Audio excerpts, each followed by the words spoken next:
In his works, Critias and Timaeus, Plato describes Atlantis as a city that existed around 12,000 years before our era. It was powerful, wealthy, but also warlike state. Plato mentions that it tried to conquer other states, including Athens itself. Naturally, this would suggest that Athens was as old and powerful as the mythical Atlantis, but according to scholars, Plato's aim was to show the moral superiority of Athens in contrast to Atlantis, which, due to its imperialism, sank in a single night because of a natural catastrophe. Most historians agree that this was a metaphor to illustrate the truth the philosopher wanted to convey. The city itself was said to be located beyond the so-called Pillars of Heracles, which are commonly understood as the Strait of Gibraltar. This was the boundary between Mediterranean, essentially the Greek backyard, and the Atlantic Ocean. Yet one thing remains intriguing.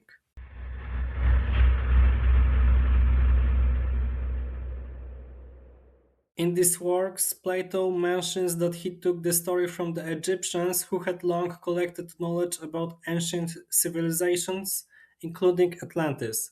According to him, Solon, a lawmaker who lived 2 centuries before Plato, visited the Egyptian city of Sais, where he received information about Atlantis which Plato later wrote about.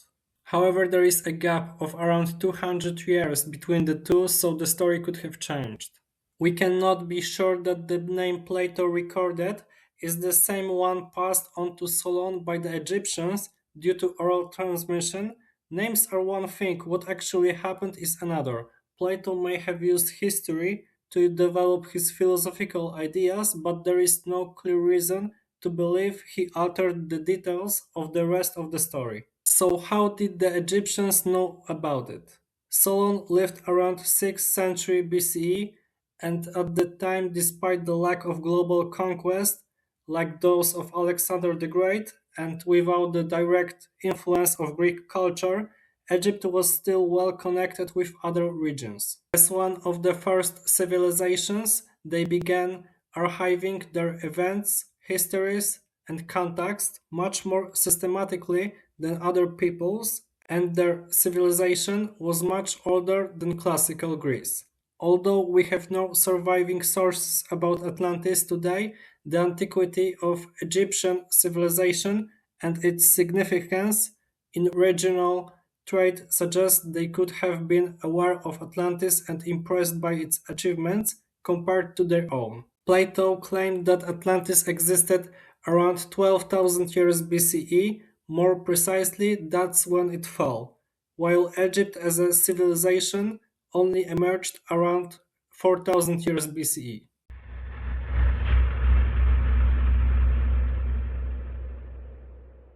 The Eye of the Sahara, or the Richat structure, has been known locally for centuries. It is located in Mauritania, requiring a journey from Greece across the Strait of Gibraltar and along the western coast of Africa. The structure itself was gradually added to European geological descriptions and maps as just another formation. Since the 2000s, photographs of it have gained popularity due to its resemblance to Plato's description of mythical Atlantis. The Atlantis is enormous in terms of scale. It spans an area roughly comparable to parts of Asia and Libya, simplifying Plato's words about the coast of Libya and Anatolia, lands where the Turkey is today. Of course, this is most likely an exaggeration by the author. What is most intriguing is Plato's description that the highest mountains were located to the north, from which rivers flowed to the island. Atlantis was divided into concentric rings separated by water. Looking at the Eye of the Sahara, this description seems remarkably accurate, considering the possible distortions of information over thousands of years. The problem is that today the area is a harsh, salty desert. The formation spans roughly 40 kilometers in width and is relatively isolated. This has prevented large-scale archaeological explorations. The limited investigations conducted so far have uncovered primitive stone tools and small settlements, indicating that the area was once habitable and not desert-like. From roughly 15,000 years to 8,000 years ago, coinciding with Plato's timeline for Atlantis' fall, the Sahara was green and humid, with numerous lakes and rivers. After this period, it gradually turned into desert, which may explain the high population density near the Nile and the rapid development of Egyptian civilization. But that's material for another video.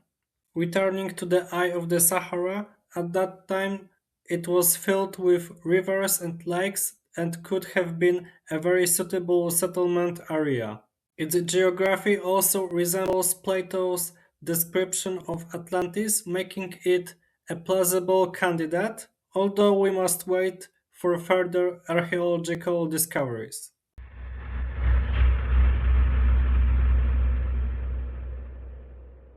Crete, several thousand years BCE, was an island that flourished during the Bronze Age. It had its own culture, writing, and large advanced palaces, such as the famous Palace of Knossos. From roughly 3000 to 1600 BCE, it thrived. Long before the infamous attacks by the Sea Peoples, its decline was not caused by them. Excavations suggest that Crete and nearby islands, which were under its influence, were affected by earthquakes and floods, and around 1600 BCE the Santorini volcano erupted. This caused a dramatic collapse of regional civilization from which it took centuries to recover. However, the Minoans were not Hellenes, I mean, they were not Greeks. They represented a completely different culture from the one Plato drew upon. The Mycenaeans, proto-Hellenes from mainland Greece, later adopted some of their practices, but for them, Minoans were foreign. They lived relatively close, yet were devastated by natural forces while the Mycenaeans were not. They may have observed this contrast and created the story of Atlantis, but according to Plato, it was the Egyptians who knew the story, not the Greeks themselves. The Minoans, however, traded widely and intensively with the Egyptians, which could explain the transmission of the story. Another point, Crete was literally within arm's reach of mainland Greece, not beyond Gibraltar.